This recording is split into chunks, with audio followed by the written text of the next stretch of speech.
केंद्र और प्रांत में भारतीय जनता पार्टी की सरकार देख रहे हो। इससे पहले यहाँ पर कांग्रेस की भी सरकार थी, अब बीजेपी की सरकार के दौरान पहले और आज में आपने बहुत अंतर दिखाई देता हो, क्योंकि जो आपका वोट है ये वोट तय करता है कि प्रदेश के अंदर किसकी सरकार बनेगी।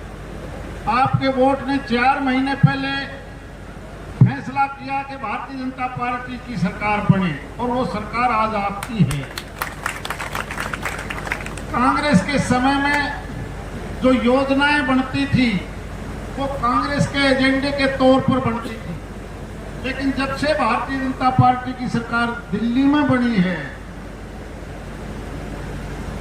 एक अलग से डिपार्टमेंट माननीय मोदी जी ने बनाया जिस महकमे का नाम है नीतियां बनाने का, कि देश को कैसे चलाना है, कहां पर ज्यादा पैसा खर्च करना है।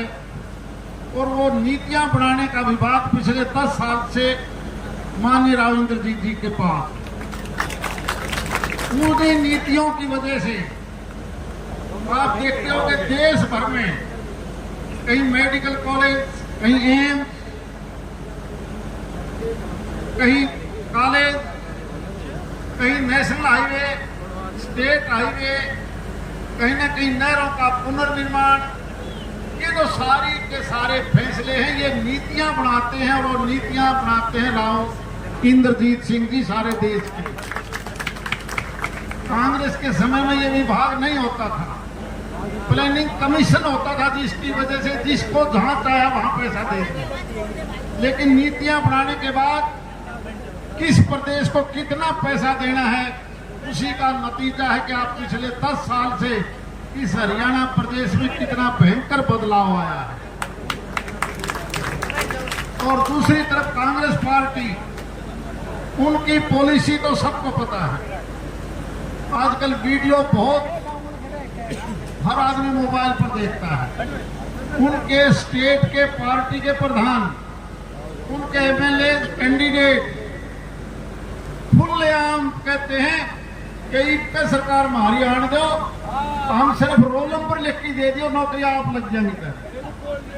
और ये काम तो पहले भी होता था, लेकिन पिछले 10 साल से जो लड़का पढ़ता है उसी को नौकरी लगती है, इसीलिए हमारा नंबर सबसे ज्यादा आता है। और जब खुदा में खासता जब उनका हाथ में कलम आ गई तो वहां तो जेब भरी पाऊंगी पर्चियां की, नहीं पेपर दिशा भी से दिया है, लो आदेश छोड़ नहीं। तो पढ़ने वाले बच्चे कहां जाएंगे, हमारा इलाका कहां जाए। आप खुद समझदार हो। एक चीज बहुत अरसे के बाद आपके हमारे सामने आई। हमने हरियाणा बनने के बाद कई बार इलाका देखा है। एक इलाका हिसार और सिरसा का जब नंबर आता है तो वहां की सारी सीट चौधरी देवीलाल को चली जाती है। जब रोहतक की बात आती है तो सारी की सारी सीट रोहतक वाले ले जाते हैं। बिहानी का सवाल आएगा तो बिहानी की सीट है वो विकास पार्टी बने, सारी वहां चली गई। तो बहुत अरसे के बाद हमारा भी नंबर आया। कम से कम इस बार हम सारी की सारी सीट देंगे, तो जिस बात की इंतजार थी वो दिन दूर नहीं, जिससे हमारे इलाके का फायदा, जिस प्रकार की आपकी सोच है वो होगी। राव साहब के पास इतना टाइम नहीं है, इनकी 36 हल्के इन्होंने दे रखे हैं पार्टी ने कि आपने हर जगह थोड़ी बहुत हाजिरी लगानी है। ये इस सपना इलाके का चुनाव तो आपने हमने मिलके लड़ना है, मिलके, तभी तो जाके युग पट्टा सौदा ठा होगा। वरना अब ईमानदारी से देखो, जब भी चुनाव आता है तो रोहतक वाले क्या कहते हैं कि मैं चौधर लेके आऊंगा, मैं आंख बीच की सारी सीट दे देते हैं। और इस बार हमारी सारी सीट, अगर इन सीटों में एक भी सीट पर कोई गद्दारी करता है, थोड़ी बहुत भी गलती करता है, तो ये इलाका उसको माफ नहीं करे, माफ नहीं करे। बहुत से आदमी अपने लालच में अपने वोट को खराब कर लेते हैं। बड़ा जब सौदा मिलता हो तो छोटी बात में कभी नहीं जाना चाहिए।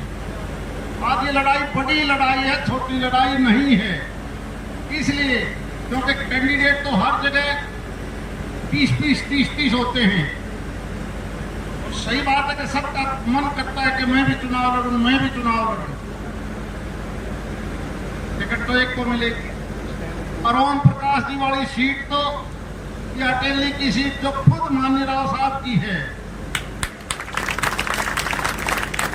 और ओम प्रकाश जी ने तो मेरी तरफ पहले कह दिया मेरा तो ये आखिरी चुनाव से पास हमें लड़ना, तो लाइन में लगे हुए होंगे तो नंबर फिर आ जाएगा। इस बार तो हमने बड़ी कुर्सी लेने के लिए सारे इलाके को एक होना पड़ेगा। इसी यही प्रार्थना आपसे करने आए हैं, क्योंकि राव साहब के पास समय की कमी है। 36 हल्के दिन बच के सिर्फ 10, मात्र 10 दिन है। और 10 दिन में अगर हम इनको अपने घर में रख लेंगे तो हमारे लिए मुश्किल हो जाएगी। इन्होंने सीट और भी जिता के लानी है अपने लिए। बहुत बहुत धन्यवाद। जय हिंद।